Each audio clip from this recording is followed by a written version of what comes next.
Ça y est, je me lance enfin dans le FPV après de nombreux messages que j'ai reçus de votre part sur les réseaux. Ça faisait un petit bout de temps que j'avais envie de me lancer là-dedans et honnêtement, je suis pas du tout déçu d'avoir fait le pas. Ça fait pas mal d'années que ça existe maintenant, donc je suis clairement en retard, mais c'est pas grave, y a pas d'âge et pas de moment pour se lancer réellement. Donc dans cette vidéo, je vais vous guider pas à pas sur comment je suis parti de zéro pour avoir mon drone aujourd'hui et savoir le piloter. Je prétends absolument pas avoir le savoir inné là-dedans puisque je me lance également. Mais au contraire, si vous avez des petites suggestions à me donner en commentaire, n'hésitez surtout pas, je serais très heureux d'apprendre.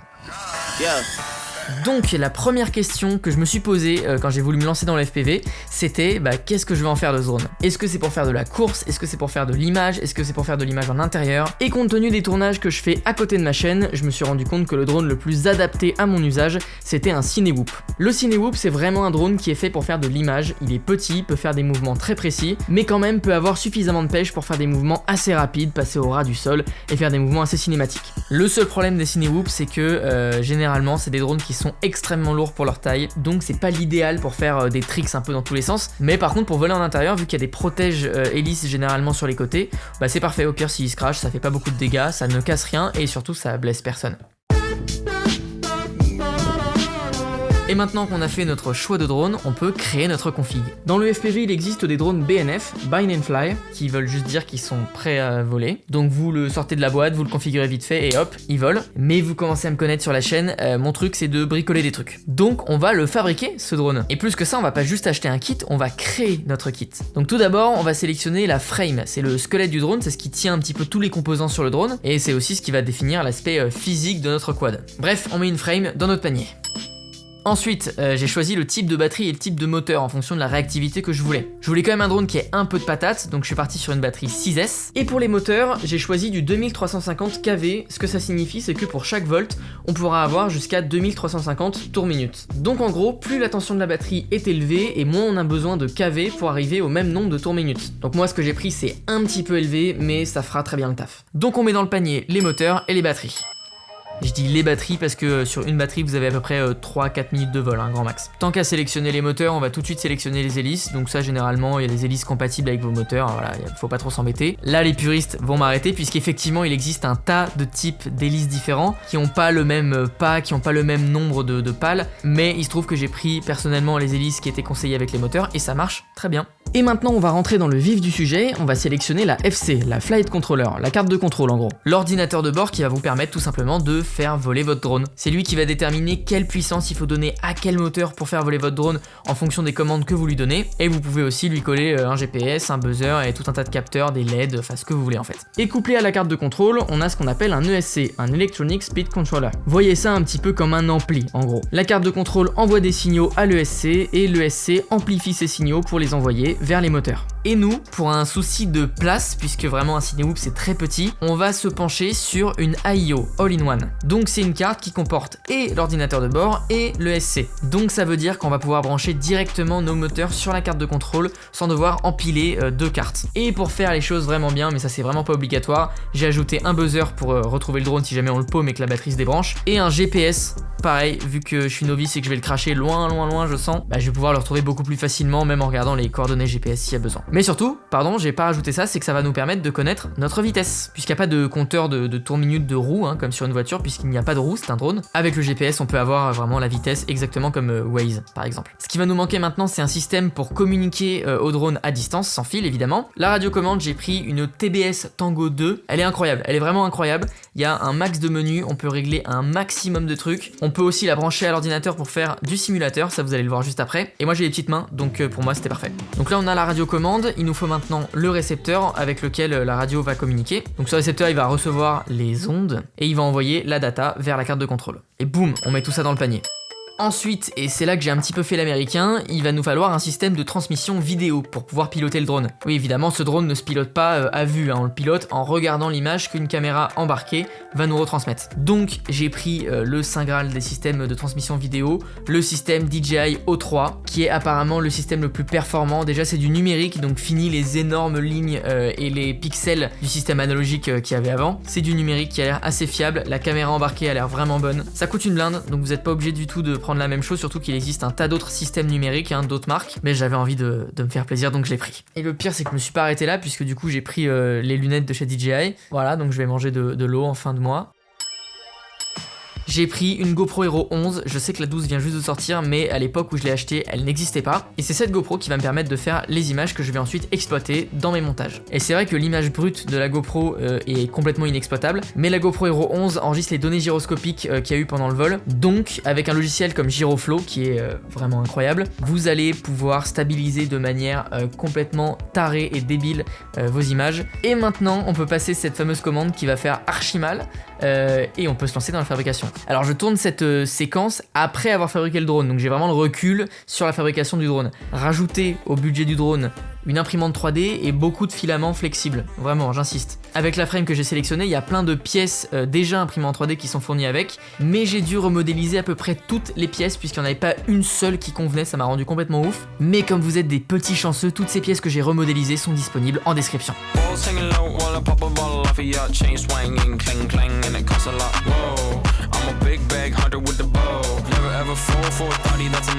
Donc après avoir passé des heures d'impression, de soudure et de vissage, ça y est, on a une première version de notre drone qui n'est même pas du tout prêt à voler en fait, pas du tout, puisqu'il faut complètement le configurer ce drone. Et ouais, là vous avez une carcasse vide, mais il faut le programmer. Quand je dis programmer, c'est évidemment pas des lignes de code à taper, hein, vous vous en doutez. On va utiliser Betaflight, qui est un super configurateur de drone, et c'est là qu'on va mettre tous nos paramètres, qu'on va renseigner comment est fait notre drone, qu'on va choisir quels boutons sur la télécommande vont faire quoi sur le drone, etc. Je vous laisse ma configuration Betaflight en description si vous voulez un petit peu vous plonger dedans, voir comment j'ai fait, et si vous êtes du coup expert en la matière, n'hésitez pas à me faire vos retours sur la config que j'ai fait.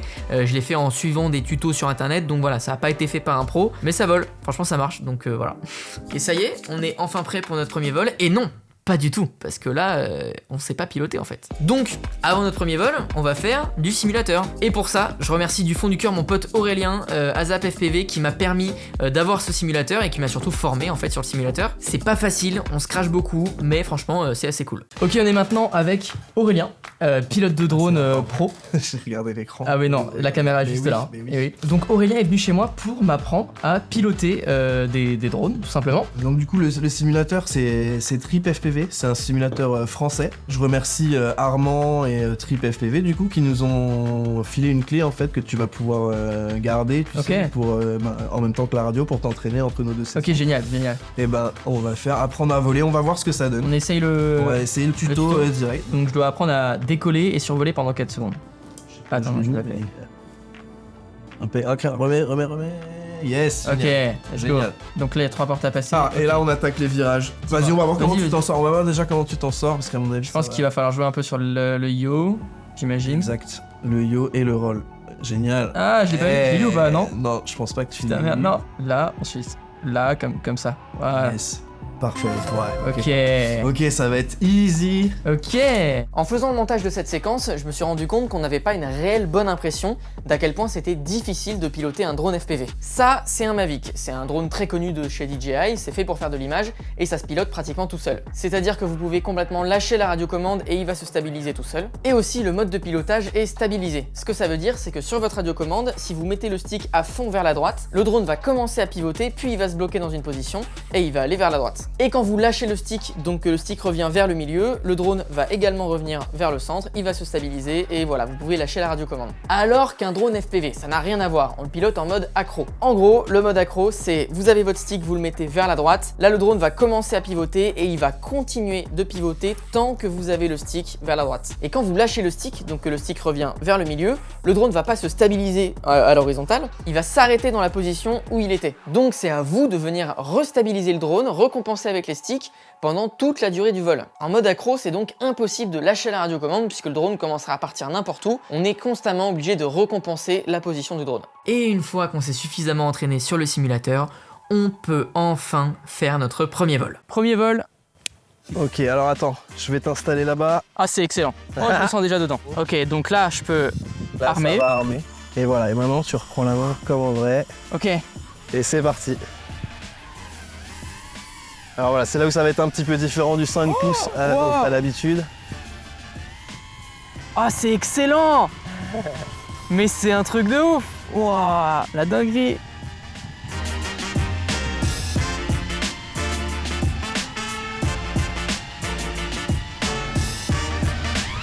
Ah, c'était l'autre. Oh non, il est Alors loin. attends, je vais te montrer un tips. Vas-y. Donc le turtle mode. Ah, tu penses que là, on peut... On se met en turtle mode. On peut On va redécoller. voir normalement. Oui. Mais arrête. Premier crash, c'est Oh beau. putain, premier crash, c'est vrai. T'inquiète, ce sera pas le dernier. Et tu vois, tout va bien, tu vois. Vas-y, j'arrive là. Alors, Ouais. on ralentit. Alors attends, hop, Ok, donc Donc- là, vas-y, avance. tu me dis. Vas-y, avance. Descends, descends, descends, descends, descends, descends, descends, descends, descends des armes. Parfait. Yes. Let's go. Ah, ça fait bizarre de retrouver le vrai monde. Attends, Bien je le veux revenir premier dedans. atterrissage, franchement, nickel. Du coup, direct, première chose à faire, avant tout, tu vois. Voilà, première chose à faire, tu récupères le drone, tu le débranches. D'accord. T'as kiffé? J'ai trop kiffé, c'était incroyable. Mais cette séquence de premier pilotage, pareil, elle a été faite à l'époque où je n'avais même pas encore acheté mon drone. Donc je me suis entraîné sur le drone d'un pote, mais ça y est, c'est le moment de faire voler notre drone. Alors on fait quoi? On va sur le parking en face, on le teste? Et non, pas du tout. Pas du tout pour plusieurs raisons. La première, c'est que y a des lois et j'ai pas envie d'aller en prison. La deuxième, c'est que ça reste quand même assez dangereux, sachant que j'ai peu d'expérience en vol. Et surtout, qu'on ne sait pas comment le drone va réagir puisqu'on l'a jamais fait voler. Donc voilà, pour votre premier vol, n'hésitez pas à aller dans un champ très large où il y a beaucoup de place et où si jamais vous faites décoller le drone et il se retourne d'un coup, ce soit pas dangereux. Bon, vous savez très bien que je suis le premier à faire des trucs complètement cons parfois. 3, 2, 1... C'est énorme! Mais ça, c'est dans la mesure où ça ne peut pas atteindre physiquement d'autres personnes. Ça y est, c'est enfin le jour où on va pouvoir tester ce drone qu'on a construit. Donc voilà, je l'ai encore jamais testé, je sais même pas s'il vole. Extrêmement important, on est dans un champ qui est immense, sans obstacle. Donc si jamais le drone venait à avoir un comportement imprévisible, du type il se retourne en plein vol, et ben au moins là on est dans un champ, on blessera personne et on dérangera personne. Première étape, on va sortir les batteries du sac. Super important de transporter vos batteries dans un sac fait pour, si jamais la batterie venait à prendre feu tout simplement. Ça empêchera pas totalement l'incendie, mais déjà ça le contiendra suffisamment longtemps pour que vous puissiez jeter les batteries, petites batteries 6S, qu'on va installer juste ici sur le drone. On serre bien le scratch pour ne pas que la batterie bouge pendant le vol et déséquilibre le drone. Ça c'est un des problèmes que j'ai avec ce drone, c'est que vous voyez où est le scratch.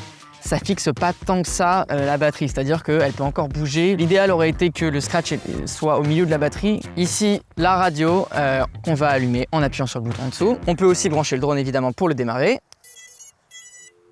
Avant de cracher le drone et qu'il est toujours en bon état, je vais vous montrer un petit peu les features qu'il a. Donc on a un GPS ici qui me permet d'avoir la position en temps réel, ainsi que la vitesse. De l'autre côté, pour équilibrer, on a un buzzer qui va buzzer quand la batterie est déconnectée. Donc si jamais on fait un crash qui arrache la batterie, au moins on peut retrouver toujours le drone. Tant qu'il y a la batterie, il va pas biper, mais on peut quand même le faire biper si on crash et qu'on le retrouve pas, avec le petit bouton sur la radio qui est juste ici. Voilà. Et là on entend qu'il bip, ça cette fois c'est les moteurs qui bipent, on voit même les hélices bouger un petit peu. Voilà, j'ai pas encore installé la GoPro parce que premier vol on va éviter, mais l'idée c'est que la GoPro vienne s'installer juste devant et qu'on puisse faire des images super cool avec. La caméra qui me permet de voir en temps réel l'image du coup elle est devant et vous voyez qu'elle est légèrement penchée vers le haut puisque l'idée c'est que le drone se penche pour avancer, donc comme ça la caméra reste droite. J'espère que ça va voler, donc c'est parti, on teste. On va le placer suffisamment loin du point de décollage si jamais le drone se mettait à se retourner et tout, au moins nous on est safe. Voilà, je sais pas du tout si c'est vraiment adapté, mais on fait avec les moyens du bord, on va voir si ça va fonctionner. On va aller maintenant au point de décollage, et c'est parti pour tester, j'ai trop hâte. Waouh, par contre, alors là, c'est beaucoup trop lumineux. Ok, je crois qu'on est bon. Premier vol, c'est parti, on arme les moteurs, ça tourne, je vois armed, ça tourne aussi la caméra. Et on y va, c'est parti. Ok, ça vole. Oui. Ça vole archi bien. Ah non, c'est ouf. Ok, bon pour l'instant je vole tranquille pour découvrir un petit peu les contrôles, comment ça réagit. Écoutez, il réagit plutôt bien.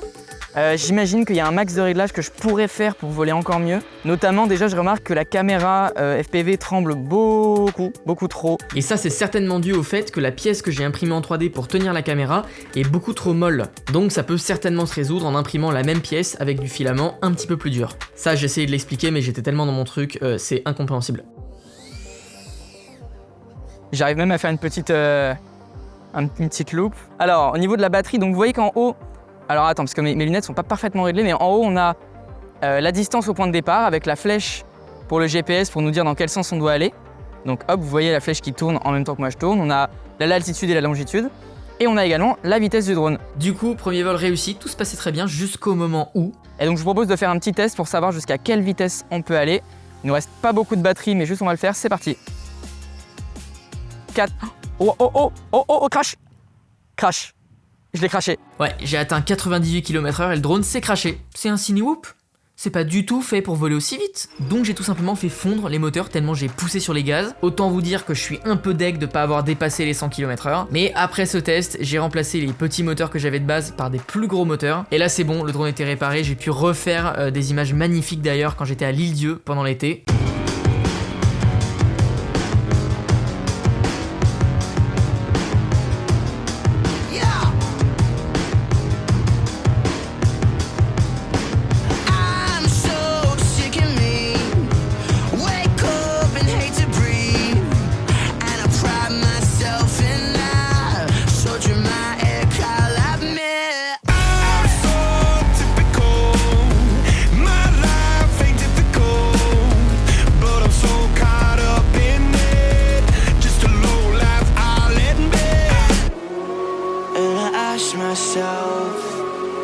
When my time will come, will I run away? Don't let it waste your time. I need you to know, loser. Some days I wish anyone else.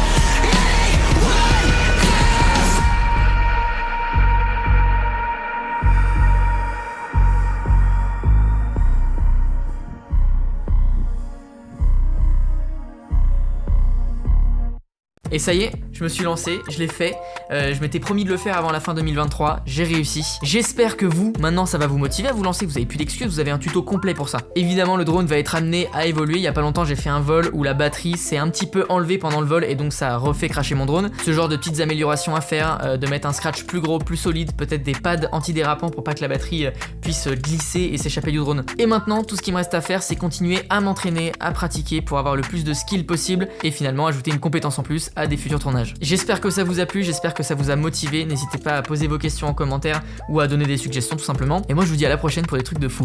Salut!